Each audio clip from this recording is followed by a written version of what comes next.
পরিবেশ প্রতিকূলে থাকার কারণে বা পরিস্থিতি নানান বৈরিতার কারণে আমরা আমাদের জীবনকে বর্ণহীন করে ফেলি। আসসালামু আলাইকুম, সুমনিস ব্লগ পেজ থেকে সুমনি বলছি। কাছে দূরের যে যেখান থেকে আমার ভিডিওটি দেখছেন আপনাদের সবাইকে জানাচ্ছি অসংখ্য ধন্যবাদ। আশা করি আপনারা সবাই ভালো আছেন, আমরাও আলহামদুলিল্লাহ ভালো আছি। এই সূর্যমুখী গাছগুলোকে আমি নিজের হাতে লাগিয়েছি এবং গাছগুলো খুবই ছোট ছিল। আমার ভাবতেই অবাক লাগে যে গাছগুলো বড় হয়ে গেছে মাশাআল্লাহ, আর ফুলও ফুটে গেছে। আমি কখনো এভাবে সূর্যমুখী ফুল নিজের হাতে লাগাইনি। আজ আপনাদের সাথে রং নিয়ে সুন্দর কিছু মুহূর্ত শেয়ার করব। আমার মেয়ে তার রংময় জীবনকে কিভাবে রাঙিয়ে তুলে সেটাই দেখাতে চাচ্ছি। ও কিন্তু মাঝে মাঝে ছবি আঁকে, এটা আমি কখনোই বলিনি বা দেখাইনি।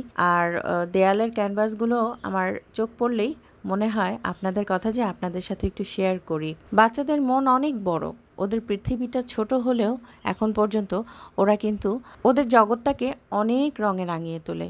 কেউ প্রকাশ করতে পারে, কেউ প্রকাশ করতে পারে না।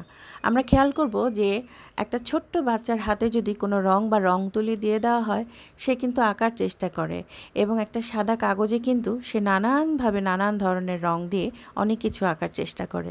এতে বোঝা যায় সে কিন্তু অনেক প্রাণোচ্ছল এবং উচ্ছ্বাসিত। আমরা চাইলেই কিন্তু পারি না। আমরা হয়তো অনেকে অনেক কিছু আঁকিঝুঁকি করতে পারি, কিন্তু রং দিয়ে এভাবে মনের ভাব প্রকাশ কখনোই করতে পারি না।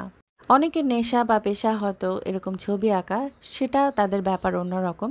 কিন্তু আমরা যারা একেবারেই আনকোড়া বা কিছুই পারি না, সেই রঙগুলোকে আমরা চাই যে মনের মাঝ থেকে বিলীন করে ফেলতে। আসলে বিলীন হয়ে যায় নিজের অজান্তেই। আমি বলছি না আমাদের ছবি আঁকতে হবে বা ছবি আঁকলেই সব কিছু হয়ে যাবে। আমি বলতে চাচ্ছি যে ওদেরও যে মনের মাঝের রঙটাকে ওরা যে ক্যানভাসে তুলে ধরে, সেটাই ওদের অন্যরকম একটা ভাব প্রকাশের পথ।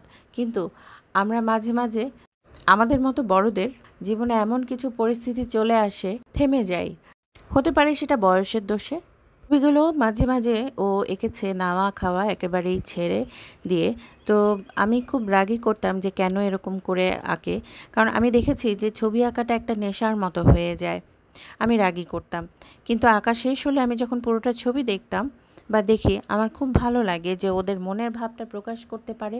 ওদের আনন্দগুলো বুঝি এখানেই ওরা শেয়ার করে। এতেই বোঝা যায় বাচ্চাদের পৃথিবীটা অনেক রঙিন, আর আমাদের মতো বড়দের পৃথিবী যেন আস্তে আস্তে মলিন হতে থাকে। আজকের এই কথাগুলোর পিছনে আমার একটাই কথা, যে জীবনকে সহজে সাদা কালোতে পরিণত করতে নেই। সব সময় সব রকমের পরিস্থিতির জন্য প্রস্তুত থাকা উচিত।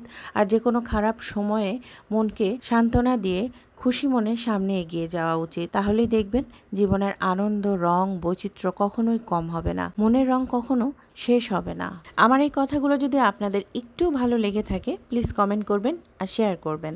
আজ এ পর্যন্তই। আল্লাহ হাফেজ।